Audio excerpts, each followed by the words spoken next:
নমস্কাৰ প্ৰিয় দৰ্শক, অন্য এটা ভিডিঅ'লৈ মই বনিতা আপোনালোককে স্বাগতম জনাইছোঁ। আশা কৰোঁ আপোনালোক সকলোৱে ভালে আছে। আজি খুব ধুনীয়া এটা ৰেচিপি শ্বেয়াৰ কৰিম আৰু সেয়ে ভাবিলোঁ আপোনালোকক দেখাম। আপোনালোকে তেতিয়া স্ক্ৰীনশ্বট দেখিছে, এয়া ডিছখনত মই ফুলকবি লৈছোঁ। এনেকৈ ফুলকবিখিনি ধুই লৈছোঁ আৰু কাটি লৈছোঁ। আজি ফুলকবিৰ পকৰা বনাম। প্ৰথমতে মই ফুলকবিখিনি অকণমান বইল কৰি ল'ম আৰু তাৰ কাৰণে এয়া কুকাৰ দিছোঁ, কিন্তু কুকাৰত চিটি নামাৰোঁ। কুকাৰত দিলে সোনকালে হয়, সেইকাৰণে ইয়াতে চাওক অকণমান পানী দিছোঁ, বহুত বেছি দিয়া নাই। প্ৰথমতে মই এইখিনি অকণমান বইল হ'ব দিম আৰু তাৰপিছত পকৰাকেইটা বনাম। বহুত ধুনীয়া হয় তেতিয়া। আপোনালোকে মোৰ ভিডিঅ'টো চাই জনাবচোন আপোনালোকে বনাইছেনে বনোৱা নাই, আৰু যদিহে নাই বনোৱা তেতিয়া বনাব পাৰিব। একেবাৰে সহজ পদ্ধতি। এতিয়া ইয়াতে লিডখন ওপৰত লগাই দিম, কিন্তু চিটি যাব নিদিওঁ। গেছৰ ফ্লেমটো মই এতিয়া হাই কৰি দিছোঁ। মোৰ ফুলকবিখিনি প্ৰায় 5 সময় দিলোঁ, সেনেকৈ বইল হ'ব ইয়াছ। আৰু যিহেতু হাই ফ্লেমত দিছিলোঁ, এইখিনি খুব ধুনীয়াকৈ সিজি গৈছে আৰু বহুত বেছি সিজিব নালাগে। এতিয়া মই পানীখিনিৰ পৰা আঁতৰ কৰি অকণমান ঠাণ্ডা হ'ব দিম আৰু তাৰপিছত এইখিনি বেচনত লগাই ভাজি ল'ম। এইফালে মই বেচন লৈছোঁ এয়া বাউলটোত। বেচনৰ মই খুব ধুনীয়া এটা ঘোল বনাই ল'ম আৰু তাৰ কাৰণে এয়া প্লেটখনত কি লৈছোঁ দেখাইছোঁ। এয়া নিমখ লৈছোঁ, এয়া জলকীয়াৰ গুড়ি হোমমেড হয়, এয়া জিৰা গুড়ি আৰু এয়া হালধি গুড়ি আৰু এয়া হৈছে এয়া চাউলৰ গুড়ি। চাউলৰ গুড়িটো দিলে মানে কি হয়, পকৰীকেইটা মচমচীয়া হয়। এতিয়া এই গোটেইখিনি মই ইয়াতে মিক্স কৰি দিম বাতিটোত। খুব ধুনীয়াকৈ এটা পেষ্ট বনাই ল'ম। বহুত টেষ্টি হয় এনেকৈ বনালে। আৰু এতিয়া ইয়াতে মই নৰ্মেল পানী দি যাম। জলকীয়াটো আপোনালোকে কম বেছি কৰি দিব পাৰে, বেছি হ'লে বেছি দিব পাৰে।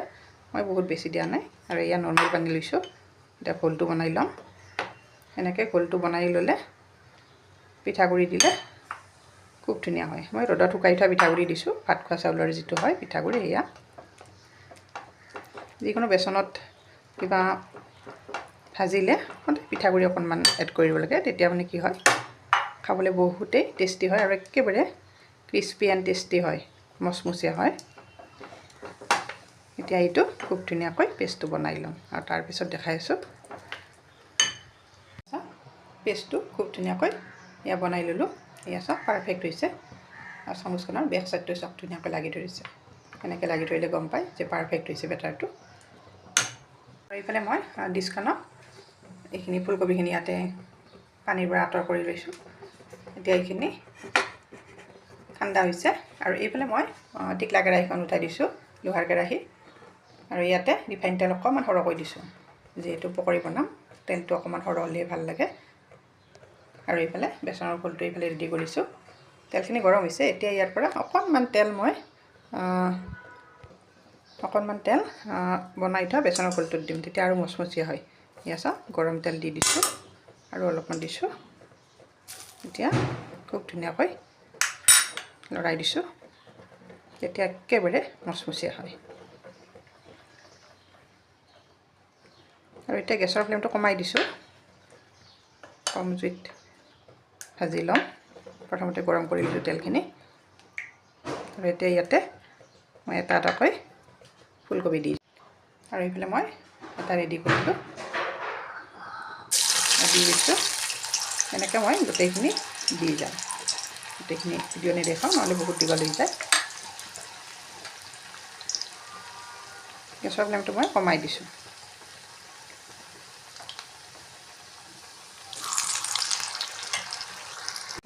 এইকেইটা দি দিলোঁ, গোটেইকেইটা নোজোৰে, যিহেতু কেৰাহীখন সৰু হয়। আৰু বাকীকেইটা পিছত বনাই ল'ম চেম প্ৰচেছত। আৰু এয়া লাহে লাহে এটা ছাইড হ'ব ধৰিছে। এতিয়া মই উল্টাই দিম। হৈ আছোঁ মই এটা এটাকৈ এনেকৈ উল্টাই দি আছোঁ। চাওক বেক চাইডটো কিমান ধুনীয়া হৈছে। বহুতেই মচমচীয়া হয় এনেকৈ যদি মুগৈ পিছত বনায়, খাবলৈও বহুত টেষ্টি হয়। যিকোনো চাটনি বা টমেটো চচৰ লগতো খাব পাৰে, তেতিয়া খাব পাৰে মন গ'লে। আবেলি সময়তো খাব পাৰে এনেকৈ বনাই, বহুত টেষ্টি হয় আৰু মচমচীয়া হয়। আপোনালোকে মোৰ আজিৰ ফুলকবিৰ পকৰা ৰেচিপিটো চাই যদি ভাল পাইছে, তেতিয়াহ'লে লাইক, কমেণ্ট আৰু শ্বেয়াৰ কৰিব।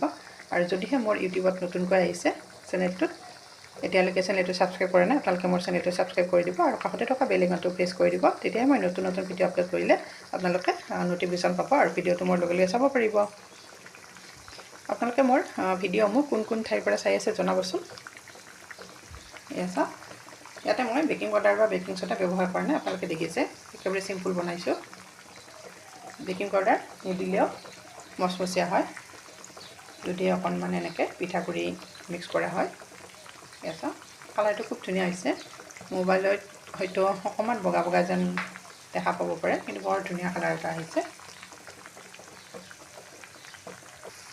আৰু এয়া চাওক মোৰ লাহে লাহে হ'ব ধৰিছে পকৰাকেইটা এয়া চাওকচোন কিমান ধুনীয়া হৈছে এয়া যে ফুলকবিৰ পকৰা গমেই নাপায় চাওকচোন কিমান ধুনীয়া হৈছে এনেকৈ বনাই চাহৰ লগতো খাব পাৰে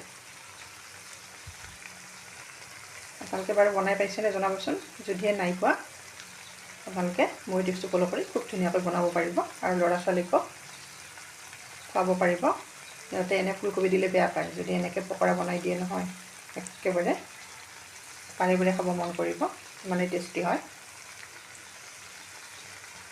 আৰু এইখিনি মোৰ খাব ধৰিছে আৰু বাকীখিনিও মই এনেকৈ বনাই ল'ম গোটেইখিনি ভিডিঅ' দেখালে ভিডিঅ'টো বহুত দীঘল হৈ যায় আৰু আপোনালোকেও চাই আমনি পায় নহয় জানো এইফালে চাওক মোৰ ফুলকবিৰ পকৰা ৰেডি হৈ গৈছে এয়া চাওক ইমান সুন্দৰ হৈছে এয়া চাওক আৰু কেনেকুৱা মচমচীয়া হৈছে এতিয়া এইখিনি মই ইয়াৰ পৰা কাঢ়ি থৈ দিম আৰু বাকীখিনিও এনেকৈ বনাই ল'ম এয়া চাওক কেনেকুৱা মচমচীয়া হৈছে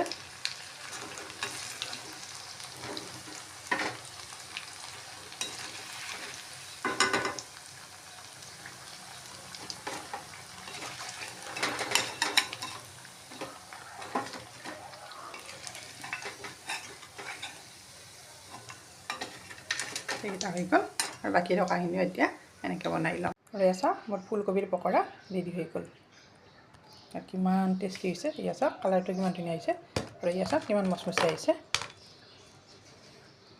বহুতেই টেষ্টি হয় এনেকৈ বনালে গতিকে আজি মোৰ ফুলকবিৰ পকৰাৰ ৰেচিপিটো ইমানতে সামৰণি মাৰিলোঁ আশা কৰোঁ ৰেচিপি চাই আপোনালোকসকলে ভাল পাব আৰু নজনাসকলেও এটা নতুন টিপছ পাব গতিকে আজি ৰেচিপিটো ইমানতে সামৰণি মাৰিলোঁ আকৌ এটি নতুন টিপছ লৈ নতুন ৰেচিপি লৈ মই আপোনালোকৰ ওচৰত আহি আছোঁ তেতিয়ালৈ ধন্যবাদ এতিয়া কেৱল খোৱাহে বাকী এয়া চাওক এনেকুৱা মচমচীয়া হৈছে এনেও খাব পাৰে বহুত টেষ্টি হয় সেনেকৈ বনালে